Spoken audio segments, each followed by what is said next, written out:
Hi, my name's Andy Gillett. I'm a photographer and educator, and I've been interested in cine photography for a long time, and people keep asking what is the difference between the cameras and what are the gauges and types of film things take. And I'm going to have a quick look now at 3 different types of format, going back to about 1922 to I'm going to end up in about 1940. Right. Mr. Edison in America started using this wonderful film developed by Kodak, 35mm film. This was the first type of film which really took off in the cinema, and professional companies were using this from about 1900. Now, photography, as we know, started in about 1839 with Fox Talbot. Developed very quickly over 60 years, but movie photography took a lot longer, partly because of the cost of film. And it was just beginning to get going in about the 1900s in a professional manner, but the First World War basically took over any attempt to get it into the amateur market. But after the First World War, in the early 20s, companies like Kodak could see that there was a big market of the amateur, right? The problem was cost. This is 35mm film. You can see it's very wide and it was expensive. Now, a company in France called the Pathé Company, which actually goes all the way back to the Lumiere brothers, they had an ingenious idea, was that if you got rid of these sprockets on the side, you would have enough space for 3 bits of stripes of film that could be cut from this, and you could put your sprocket in between the shots, because remember, the whole way a movie film is made up is it's individual photographs taken, like you can see here. Should be handling this a lot more carefully, and the sprockets normally in a traditional film went on the side, but Pathé thought, why don't we put it in the middle? So Pathé, as a company, started something called the baby projector in about 1922, and the idea was to get home movies that were being shown in the cinema shrunk down to 9.5 film, and you could see them in the home. But it was very quickly that people wanted to take their own movie images, and Kodak thought, we won't split it into 3 because the quality is not too good. Kodak thought, why don't we just split the film into 2 and have 16mm. So you've got this gauge of film, 16mm. Here we have a 16mm film, and Kodak, their first amateur camera was one very much like this. This is a slightly later model. This is called a Cine B, and it dates from about 1926. It's clockwork, wind it up here, lens here, viewfinder at the top, and as you can hear, it still very much works. It's a bit stiff to get into the typical when you're demonstrating, but there we are. Very interesting mechanism, in particular because you've got 2 spools and you've got a spool behind here. So you've got 1 spool there, film goes through onto another spool behind. So that was introduced in the 1920s. This is this was the Pathé B camera of about 1933, 1934.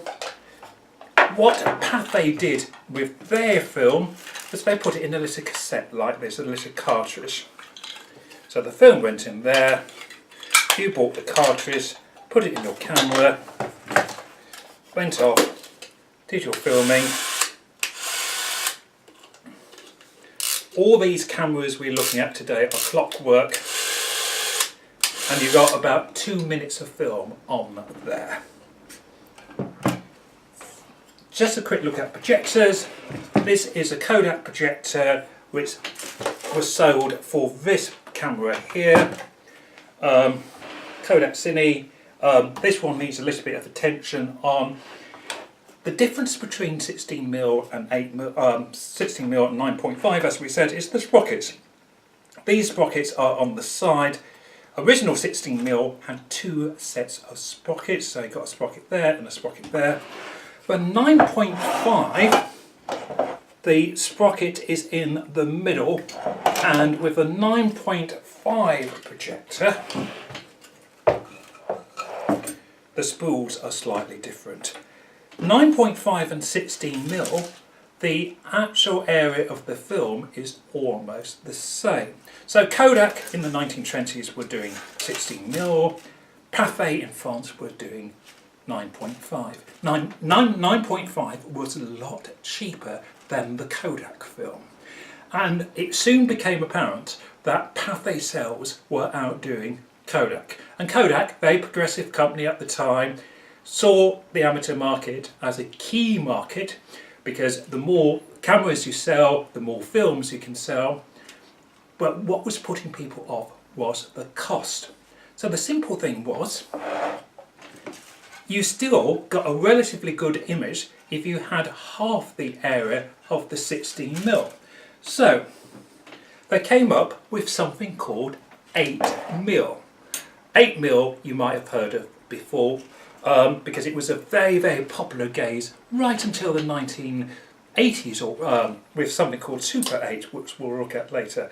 This is a little Bell & Howell camera of about 1939, clockwork. Here that motor, and again you wind it over here. But what is ingenious about this is the film. It's 16mm, but you take it on two sides. So there we are with the film. It goes through the camera once, but it only exposes half the film. You get to the end of the film, you turn it over, and it then exposes the other side. So although that's 16mm, you put it through the film camera once that way, turn it over, and it's only exposing half of it. So half one way, turn it over, half way the other, goes into the factory, gets cut in half, and then it gets sent back to you on a spool, smaller spool than this, but what a lot of people did was put films together and make long films. Okay. Last example, the fiddly thing with 8mm was having two spools. So some companies were really ingenious and said, right, we won't have that. We'll come up with a system where we can put it on a Zeiss in Germany, could see that this was a fiddle. So they came up with a system where you basically put your 8mm film in a cassette. There you see, 8mm film, put it in the cassette, and then once you've got it in the cassette, it's a lot easier to place in the camera and then turn it over during halfway.